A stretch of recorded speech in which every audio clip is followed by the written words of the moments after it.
Alright, welcome back everyone. So today I will be revisiting a series idea that I touched about a year ago. I think it's a little bit more than a year. And that is anime in 50 words. But after some reconsidering, I thought 50 words was a bit much. So I have came to the decision to reduce it down to 7 words. And as you can see in the title, it's every anime in 7 words. And I mean, it possibly could be every anime, depending on how well this video does. So if you do enjoy it, drop a like. And if you dislike it, then I guess that button is there for you too. So the like goal for this video is 6K for a part 2 to this quote unquote series. And looking back at my anime in 50 words, it managed to actually get 10K likes. So after seeing that, it kind of brought me back to the idea, but I really didn't want to do 50 words because, like, god damn, that's quite a bit. And actually, what I plan on doing differently in this video in comparison to my anime in 50 words is that I will be giving a recommendation score. So for those individuals looking for anime to watch and just looking for anime recommendations in general, I guess this video might help. For some reason, people keep hitting me up on Twitter asking for what anime to watch. It's not like I link my anime list in the description of every video and give ratings to every piece of anime that I've watched, showing how much I enjoyed them. But if you are too lazy to look on my anime list for some apparent reason, then hopefully this video might help out with anime suggestions. So like I said, I would be giving recommendation scores, as in how much I would recommend watching this piece of anime, not opinion scores or show ratings, to reduce the number of casualties that can't handle someone with a different opinion. So anyways, just because I revamped this whole series, this whole anime and word series, I think it's fitting that I cover the anime that I've covered in my anime in 50 words, because what I don't want to do is just have those anime covered in the anime in 50 words series, which was discontinued, and have those anime included in the newly created anime in 7 words. So it doesn't seem like I completely left them out, and plus a lot has changed in the past year, meaning that I got new subscribers, so I'm about certain that many haven't even seen the anime in 50 words. So yeah, with that said, I believe I talked enough, and you know, we're done with this introduction. But before starting this video, I would like to thank Raid Shadow Legends for sponsoring this video. Raid Shadow Legends is a brand new collection RPG that has accumulated almost 10 million players worldwide in the span of just 3 months, having all features you'd expect from an RPG, ranging from an immersive storyline, large-scale boss battles, amazing graphics, PvP, which I'm a fan of, and hundreds of champions to collect and customize. What I personally like about Raid Shadow Legends is how there's a form of strategy involved in the gameplay, along with a vast variety of content to interact with. Best part is that you'll always be occupied with things to do, with consistent updates that are being carried out to this day, like new faction, a tag team arena feature, and a new clan boss that you'll be able to combat against alongside with your fellow clanmates. The game is quickly growing, and take a moment to check out this clean roadmap that they've published. And what's truly amazing about Raid Shadow Legends is that it's free to play, so all the content is accessible the second you press download. And if you're still curious about the quality of the game, take a look at Raid's nearly perfect score, amassing over 200,000 reviews. So with that said, you can start playing Raid Shadow Legends now using my exclusive link in the description, and by doing so, you'll be given 50,000 silver, along with a free epic champion as a part of the new player program to start you off. Once again, I would like to thank Raid Shadow Legends for sponsoring this video, and let's get into this video.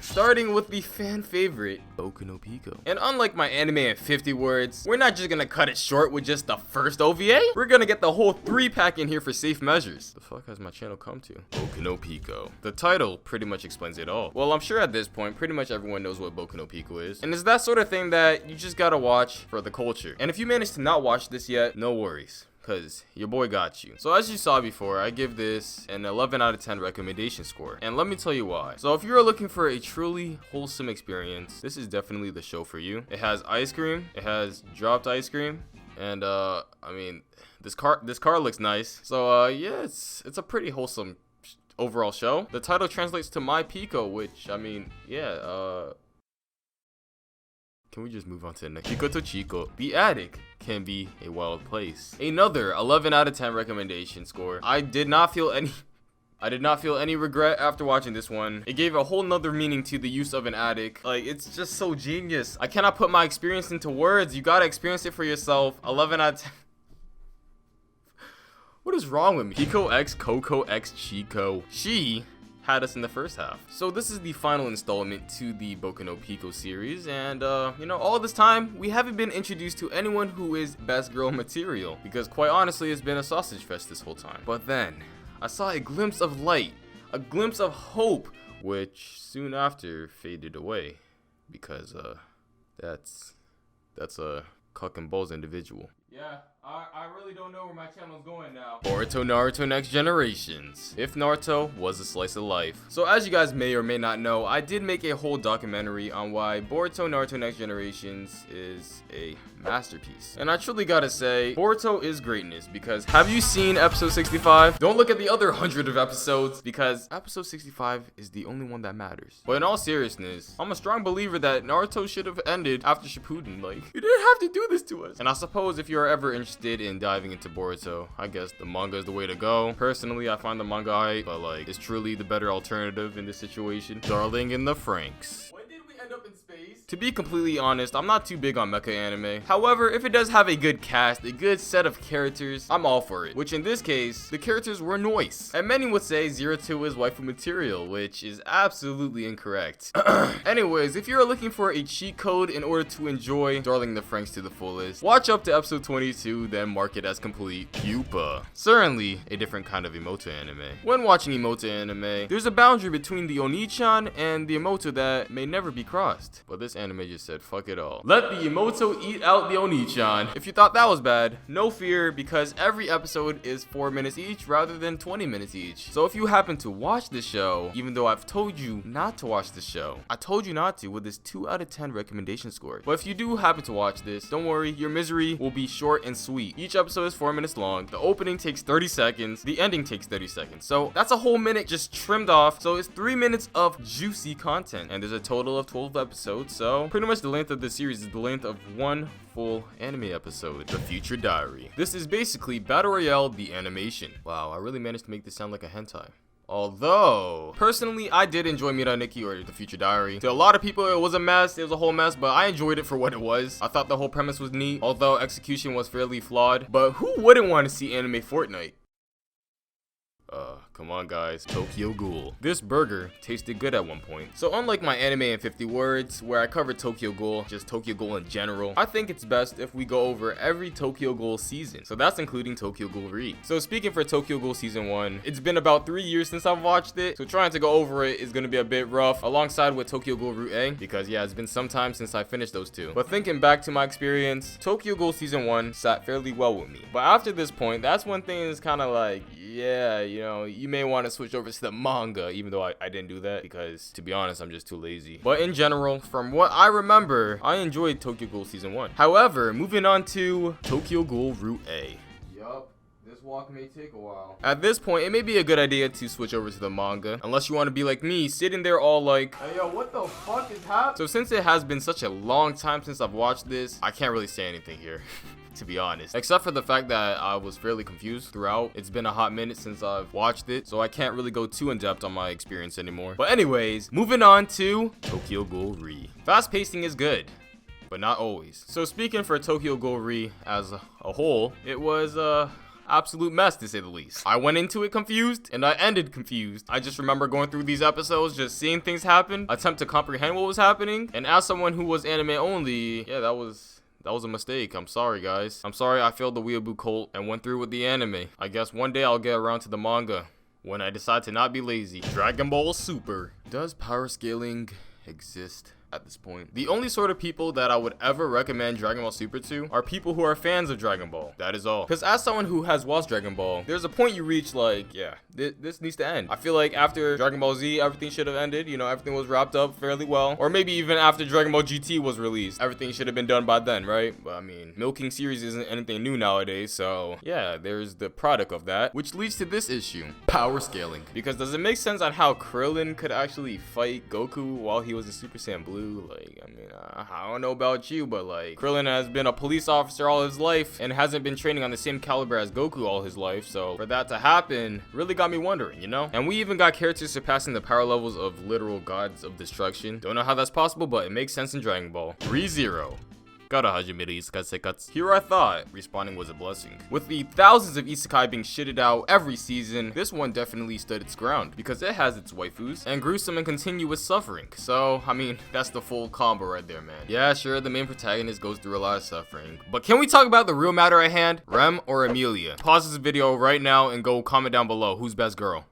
Because that was a trick question, you clowns. Because we all know the true competition lies between Beatrice, Ram, and Felix. There is no other option. Clannad. your average and typical school romance anime. And right now, I am talking about part 1 of Clannad, alright? And let me tell you this, the first season of Clannad may not be the greatest. It may be pretty generic, pretty cliche. It may lead to many dropping the series without a second thought. But I am here to say that if you do power through the first season, you will be rewarded with Clannad After Story. Never view dongos the same way afterwards. Now, if you're looking for 2 pounds of depression on your shoulder, then this show might help you out. Personally, after going through part 1 of Clannad, my drive for Clannad was a little weak, but then I started After Story, and goddamn, it was actually pretty good. It had a lot of realistic and relatable aspects to it that kind of like connected to real life, as crazy as that sounds, and was overall a wholesome and sad experience at the same time, which was both great and terrible to my health. A calm make a kill. It's true to say, death is inevitable. Well, as far as this show goes, for those who have watched it, I'm so very sorry we all had to go through that. Well, with those anime out of the way, we can now move on to newer anime that I haven't covered in my anime in 50 words, because yeah, that was the last of it. That was every single anime plus more actually, including the sequels like Tokyo Ghoul Re and Clannad After Story. But now it's time to move on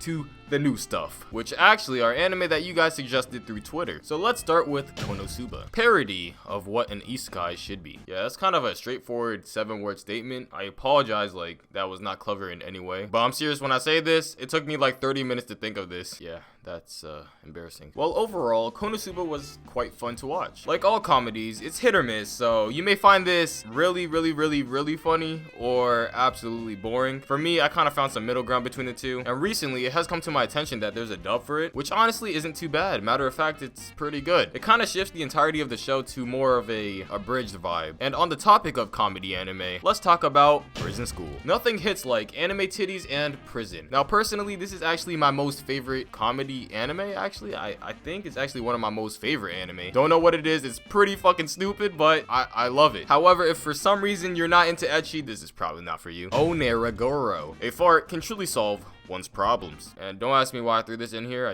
I don't know what I'm doing at this point. I just wanted to throw in a random underground anime that no one knows just because. And my, oh my, it was terrible. Don't know why I decided to share this with you guys, but hey, pretty much the premise of Onaragoro is a fart named Onaragoro solves problems the only way a fart can. I mean, you can clearly see that on his personal My Anime List page. If you actually do manage to watch this, even though 1 out of 10 recommendation, alright, like, hey, don't blame me for you going to that, alright? If you do go into this and laugh, let me know down below in the comment section. I'm curious to see how terrible your sense of humor is. But anyways, let's move on. And hold up.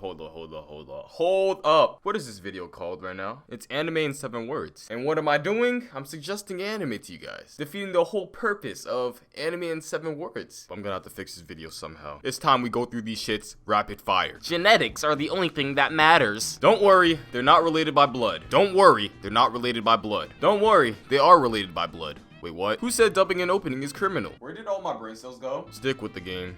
It is healthier. Hestia is bestia, and you cannot dispute. FBI, I promise that she is 800. Ah, yes. The art of anime titties. Holy shit, he ate that potato chip. Let's get horny over a card game. Devilman Crybaby? More like Devilman Crybaby. I'm not funny. When in doubt, alchemy out. Oh, shit. When in doubt, alchemy out. Oh, shit. Long and hard journey to stay hydrated. Bro, did someone just mute my piano? Protagonist with a strong sense of equality. The afterlife really do be like that. Dub is 10 out of 10 comedy. When did this game get an anime? Winning with the power of plot armor. Let's casually make our way to Antarctica. When did this game get an anime? Just got the urge to punch something. The Manga Cafe is a wild place. A first-person anime. Cool.